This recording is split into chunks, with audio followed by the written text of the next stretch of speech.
Right before we began this conversation, Heather, news broke that a federal judge in Maryland temporarily blocked top officials in the Social Security Administration from granting Elon Musk and his team access to the agency's data systems. The order further required anyone on Musk's team who had already sifted through sensitive financial data to, quote, disgorge and delete any of that material in their possession. This is not the first time that Elon Musk's power was constrained by a federal judge.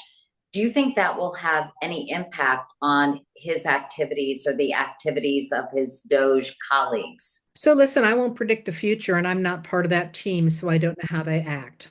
But let me ask something in a different way.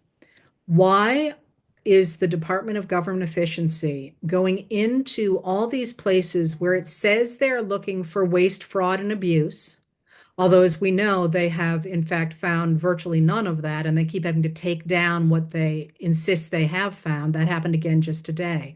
Why did they go into those places not with auditors, and they didn't work with the people who were already in place to audit those systems, but rather they went in with people who instantly went for their databases? I mean, it's really pretty astonishing that the first place they went, I believe, was to the Office of Personnel Management, and then they went to the Treasury Department, and then they went into various other agencies where there was a ton of information about the American people.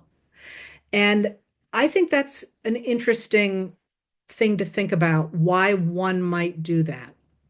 So, as we know, there is a huge race on right now for artificial intelligence, to build artificial intelligence systems. And nobody had a bigger treasure trove. Maybe not nobody, China might have. But one of the biggest treasure troves of that in the world, of course, was the United States government. Now, do I think that the DOGE people who have been breaking laws right and left are suddenly going to do what a judge tells them and disgorge that information? I wouldn't take a bet on it. But I think the bigger question is, what are they going to do with all of the information that they have amassed now about individual Americans and about American society as a whole?